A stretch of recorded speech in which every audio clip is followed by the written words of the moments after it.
bahwa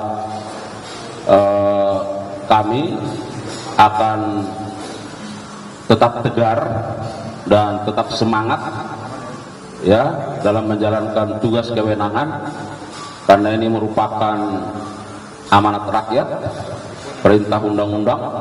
Oleh karenanya penegakan hukum khususnya di bidang tindak pidana korupsi akan terus dilakukan.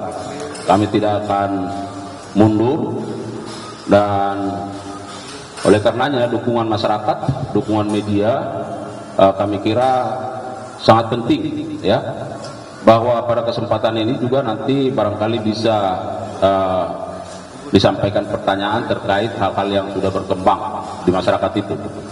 Yang kedua, bahwa penyidik dan kami akan terus menjunjung tinggi prinsip hukum presumption of innocence, ya, praduga tidak bersalah dalam penanganan suatu perkara, khususnya perkara tindak pidana korupsi. Oleh karenanya tahapan-tahapan akan terus dilakukan sampai pada proses di pengadilan. Yang ketiga, rekan-rekan media, bahwa terkait dengan perkara ini yang bersangkutan sudah beberapa kali dipanggil secara patut, ya, sudah beberapa kali dipanggil secara patut sebagai saksi, namun yang bersangkutan tidak mengindahkan. Oleh karenanya berkat kerjasama tim gabungan, ya, baik dari Satgas Siri maupun jajaran Pitsus, mengamankan yang bersangkutan, ya, dan hari ini diperiksa. Nah, oleh karenanya bagaimana perkembangannya secara detail rinci akan disampaikan oleh Pak Direktur Penyidikan. Oleh karenanya mari kita simak bersama bagaimana keterangan yang akan disampaikan oleh Direktur Penyidikan terkait dengan perkara ini. Dan setelah ini silakan mengajukan pertanyaan-pertanyaan yang terbaik kaitan dengan isu-isu yang sedang berkembang. Saya kira demikian, kami serahkan kepada Direktur Penyidikan untuk menyampaikan keterangannya. Assalamualaikum warahmatullahi wabarakatuh. Waalaikumsalam warahmatullahi wabarakatuh. Selamat malam, salam sejahtera bagi kita semua. Yang saya hormati tentunya teman-teman media yang pada kesempatan ini, malam hari ini hadir bersama kami semua. Yang terhormat Pak Kabus Penkum, pada kesempatan ini izinkan saya ingin menyampaikan perkembangan penyidikan terkait dengan kegiatan pembangunan jalan kereta api Besitang Langsa pada Balai Teknik Perkeretaapian Medan tahun 2017 sampai dengan tahun 2023. Teman-teman jurnalis yang saya hormati, pada hari ini Minggu tanggal 3 November 2024, tepatnya pada jam 12.35 WIB, telah dilakukan penangkapan terhadap saudara PB, di mana penangkapan tersebut dilakukan di Hotel Asri Sumedang, Jalan Mayor Abdurrahman nomor 255, Kota Kaler, Kecamatan Sumedang Utara, Kabupaten Sumedang. Penangkapan dilakukan oleh tim intelijen Kejaksaan Agung Republik Indonesia yang tergabung dalam Satgas Sire bersama dengan penyidik pada Jampitsus. Terkait dengan penyidikan perkara tindak pidana korupsi pembangunan jalan kereta api Besitang Langsa pada Balai Teknik Perkeretaapian Medan tahun 2017 sampai dengan 2023. Berdasarkan surat perintah penyidikan nomor 55 garis miring FD2 garis miring FD.2 garis miring 10 garis miring 2023 tanggal 4 Oktober 2023. Jadi penyidikan ini sudah 1 tahun. di mana saudara PB pada saat itu menjabat sebagai Direktur Jenderal Perkeretaapian pada Kementerian Perhubungan tahun 2016 sampai dengan tahun 2017, dan terakhir saudara PB menjabat sebagai ahli Menteri Bidang Teknologi, Lingkungan dan Energi pada Kementerian Perhubungan Republik Indonesia. Adapun kronologis dari kegiatan tersebut adalah sebagai berikut. Pada tahun 2017 sampai dengan tahun 2023, Balai Teknik Perkeretaapian atau BTP kelas 1 Medan melaksanakan pembangunan jalan kereta api Trans Sumatera Railways, yang salah satunya adalah pembangunan jalan kereta api Besitang Langsa yang menghubungkan Provinsi Sumatera Utara dan Provinsi Aceh dengan anggaran pembangunan sebesar 1,3 triliun yang bersumber dari SBSN, yaitu Surat Berharga Syariah Negara. Dalam pelaksanaan pembangunan tersebut, saudara PB memerintahkan kuasa pengguna anggaran, yaitu terdakwa NSS yang saat ini perkaranya dalam proses persidangan, memecah pekerjaan konstruksi tersebut menjadi 11 paket dan meminta kepada kuasa anggaran, yaitu saudara NSS, agar memenangkan 8 perusahaan dalam proses tender atau lelang. Kemudian Ketua Pokja Pengadaan Barang dan Jasa, yaitu terdakwa RMJ, yang perkaranya saat ini masih dalam proses persidangan, atas permintaan KPA melakukan lelang konstruksi tanpa dilengkapi dengan dokumen teknis pengadaan yang telah disetujui oleh pejabat teknis, dan pemilihan metode penilaian kualifikasi pengadaan bertentangan dengan regulasi pengadaan barang dan jasa.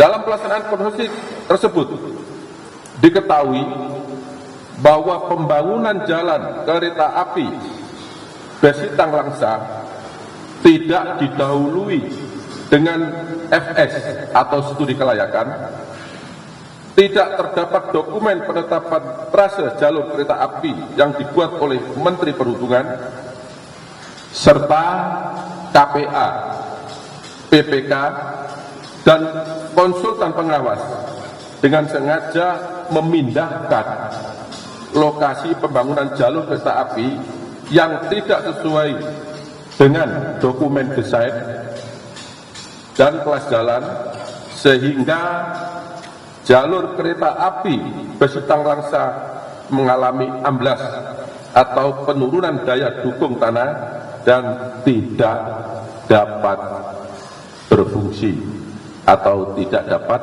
dipakai. Dalam pelaksanaan pembangunan jalur kereta api Besitang Langsa, saudara PB mendapatkan fee melalui PPK saudara AAS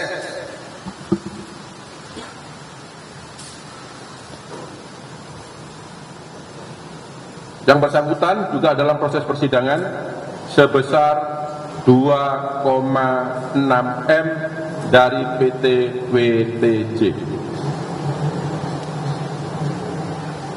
Akibat perbuatan saudara PB tersebut menyebabkan pembangunan jalan kereta api Besitang Langsa tidak dapat difungsikan, sehingga menyebabkan kerugian keuangan negara sebesar 1 triliun 150 juta miliar 87 juta 853.200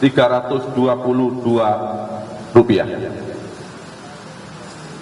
Hal ini berdasarkan laporan penghitungan kerugian keuangan negara yang telah dilakukan oleh BPKP. Selanjutnya, berdasarkan alat bukti yang cukup, pada hari ini, Minggu tanggal 3 November 2024, setelah dilakukan pemeriksaan secara maraton selama 3 jam, maka penyidik menetapkan PB sebagai tersangka berdasarkan surat penetapan tersangka nomor 62-F.2-F.2-11-2024 tanggal 3 November 2024. Terhadap PB akan dilakukan penahanan rutan selama 20 hari ke depan dan akan ditahan di Rutan Salemba Cabang Kejaksaan Agung Republik Indonesia berdasarkan surat perintah penahanan nomor 52-F.2-FD.2-11-2024 tanggal 3 November 2024. Teman-teman jurnalis yang saya hormati, terhadap tersangka disangka melanggar pasal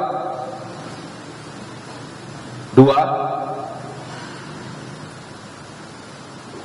atau pasal 3 junto pasal 18 Undang-Undang Nomor 31 Tahun 1999 tentang pemberantasan tindak pidana korupsi sebagaimana yang diubah dalam Undang-Undang Nomor 20 Tahun 2021 tentang perubahan atas Undang-Undang Nomor 31 Tahun 1999 tentang pemberantasan tindak pidana korupsi junto pasal 55 ayat 1 ke 1 KUHP.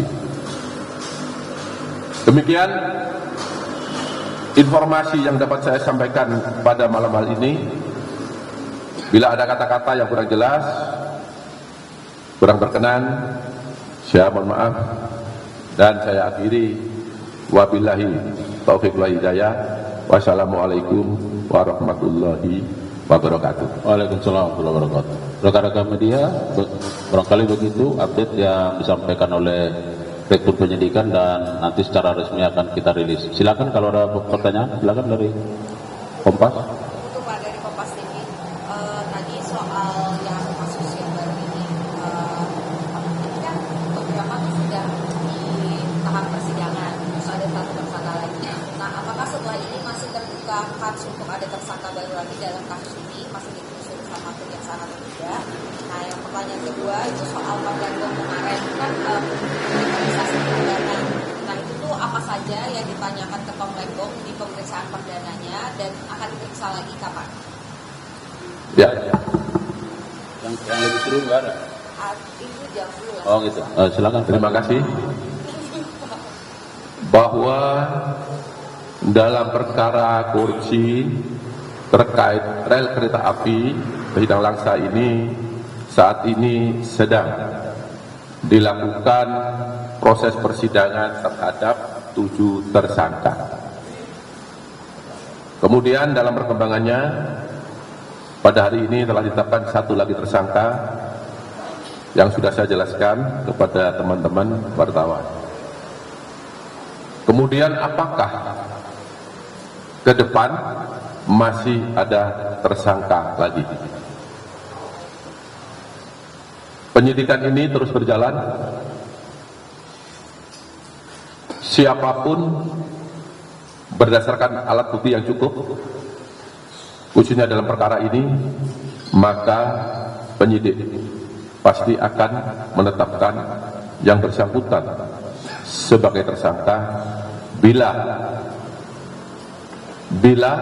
memang, saya ulangi lagi, bila memang ada bukti yang cukup bahwa yang bersangkutan ikut melakukan tindak pidana korupsi. Cukup, Pak?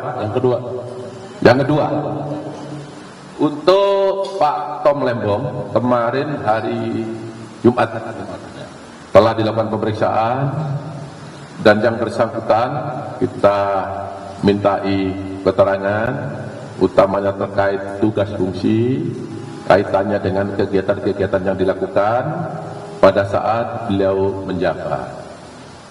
Ya. Kemudian apakah masih diperlukan keterangan lagi pada yang bersangkutan? Kita lihat urgensinya. Ketika penyidik masih membutuhkan keterangannya, maka akan kita undang. Begitu juga sebaliknya, bila penyidik menyatakan bahwa keterangan sudah cukup, tentu tidak kami panggil lagi. Bagaimana proses berikutnya? Saya minta kita hormati bersama-sama asas praduga tidak bersalah. Ya, kita ikuti nanti sama-sama di sidang pengadilan bagaimana pelaksanaannya dan apakah putusannya. Ya, saya minta teman-teman jurnalis sabar. Ya, saya rasa itu. Katanya Selasa, Pak. Kalau kemarin kuasa hukumnya bilang pemeriksaan selanjutnya hari Selasa, itu benar nggak, Pak? Ya, kita lihat nanti ya. Nanti kan bisa disaksikan bersama. Kan teman-teman selalu ngepost di sini kan? Ya, silakan aja nanti ya dilihat. Ini cukup. Bukan, Pak, itu pas soal si PB ini pas waktu diamankan di Sumedang ini di hotel gitu ya, lagi sama siapa, Pak? Waktu diamankan di hotel di Sumedang ini lagi sama siapa si PB terus? Tersangka ini. Iya. Informasi tadi siang saya dapat, kemudian sore saya mundur ke sini, yang bersangkutan sedang bersama keluarga. Ya. Kemudian oleh tim Siri dari intelijen bersama-sama dengan penyidik langsung mendatangi tempat yang bersangkutan dan langsung dilakukan penangkapan. Sebagai informasi bahwa yang bersangkutan sudah kita ikuti, kita cari sudah hampir 3 minggu. Ya, jadi penangkapan dibuat tiba-tiba. Kami ingin tegakkan hukum, tegakkan keadilan. Siapapun yang terlibat, siapapun yang melakukan tindak pidana korupsi, bila cukup bukti, kami pasti akan cari. Ya. Ada barang bukti uang nggak, Pak, yang diamankan kalau satu ini, Pak? Berdasarkan hasil keterangan para saksi bahwa yang bersangkutan telah menerima fee 2,6 miliar. Ya, waktu diamankan tadi maksudnya. Ya. Waktu diamankan apakah ada barang bukti uangnya itu maksudnya? Tidak ada. Tidak ada. Ya, Tidak jelas ada. ya. Metro. Pak, kalau hasil dari apa sih dari proses pemeriksaan sementara ini yang uang 2,6 ini, Pak? Ya, ini kan baru tertangkap tadi ya. Ya, kita dalamilah, sabar ya. Yang pasti kita akan tanyakan kepada yang bersangkutan. Kapan dia dapat, di mana dia nerimanya, dari siapa, uang apa, berapa besarnya, dan digunakan untuk apa. Pasti kita tanyakan. Metro. Pak, balik ke Tom Lembong ya Pak ya. Ini kan pihak kuasa hukumnya mempertimbangkan untuk mengajukan atau opsi mengajukan pra peradilan karena ada kejanggalan-kejanggalan katanya termasuk penahanan Tom Lembong. Nah, respon kita pun seperti apa? Ya, tanyakan pada pihaknya Pak Tom Lembong ya.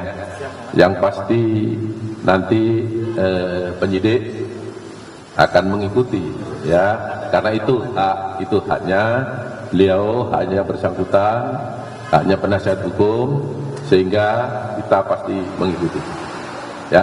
Ini kan yang juga ramai soal jam tangan kemarin itu dibahas. Nah, itu juga ada dorongan dari Indonesia Corruption Watch yang bilang mendorong KPK untuk menelusuri lebih lanjut LHKPN-nya Pak Abdul. Tanggapan itu. Ya, jadi begini ya. Ini teman-teman wartawan, pada kesempatan malam ini saya juga ingin meluruskan ya, kalau sesungguhnya saya itu jujur saja ingin konsentrasi betul dalam berbagai penyidikan yang ditangani oleh Kejaksaan Republik Indonesia, khususnya oleh jajaran Pitsus. Kenapa demikian? karena perkara yang kita tangani ini sangat banyak dan besar-besar. Masyarakat sudah barang tentu menunggu langkah-langkah apa yang akan dilakukan oleh jajaran Jampitsus, ya kan? Semua kasus pasti ditunggu, ya. Tetapi karena pada malam ini rekan-rekan menanyakan jam, ya saya harus jawab dong, ya kan? Ya. Jadi jam tangan saya ini yang saya pakai. Nah, ini saya pakai ini, ya. Ini sudah saya beli sejak 5 tahun yang lalu dan selalu saya pakai. Termasuk kawan-kawan selalu meliput konfes dengan saya kan, lihat juga kan.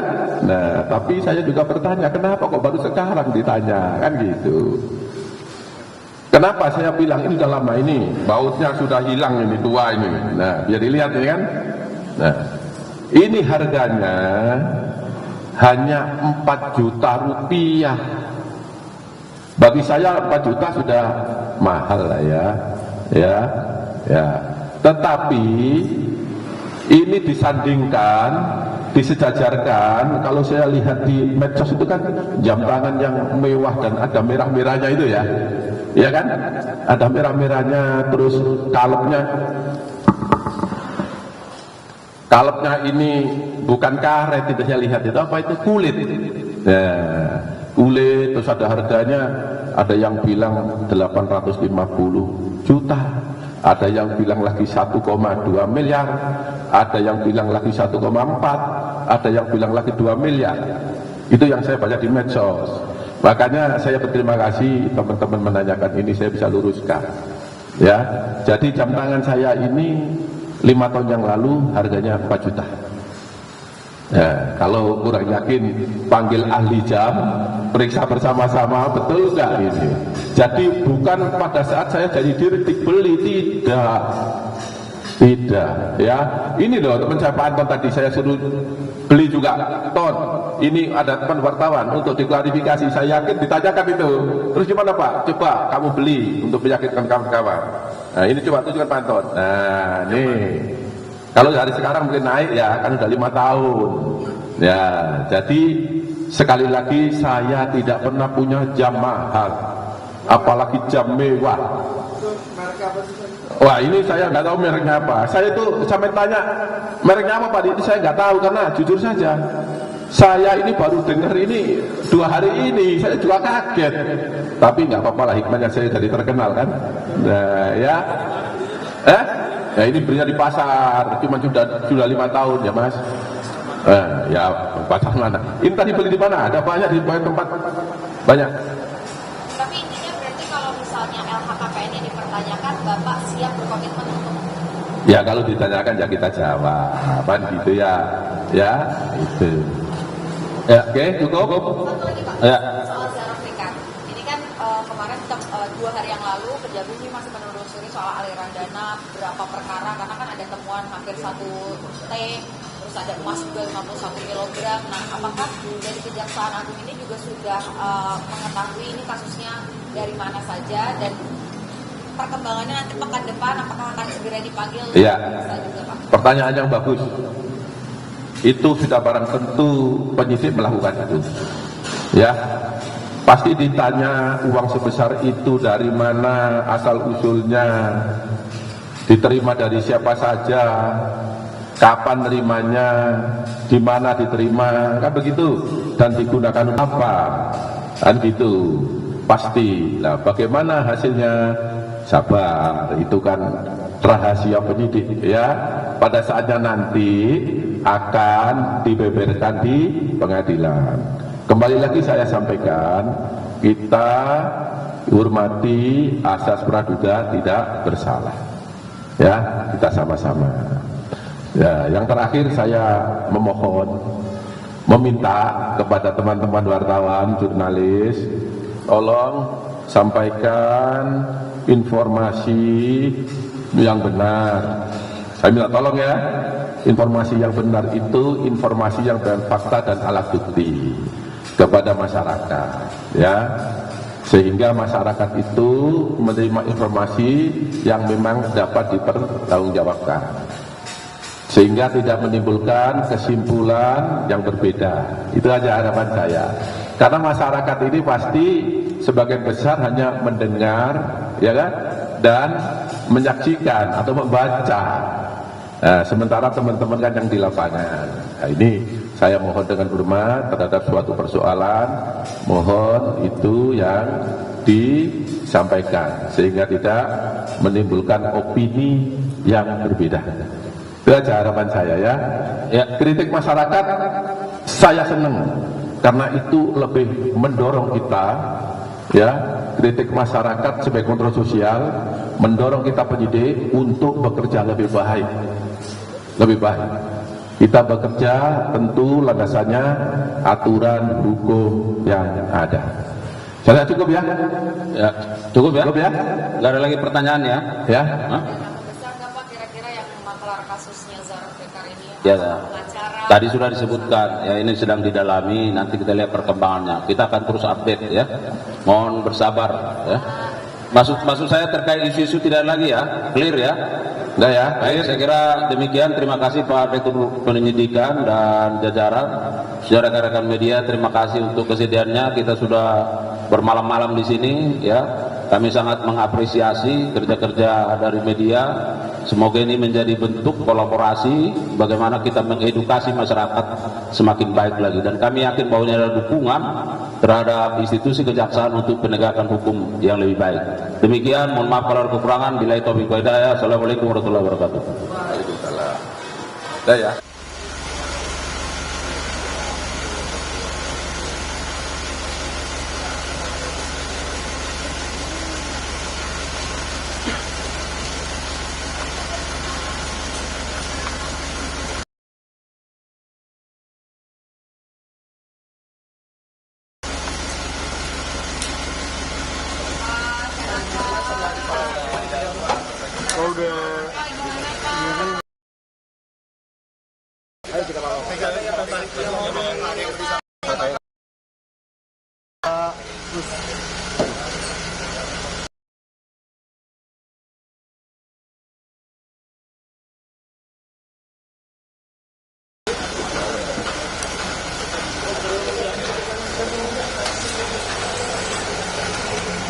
Bang, mau? Gimana?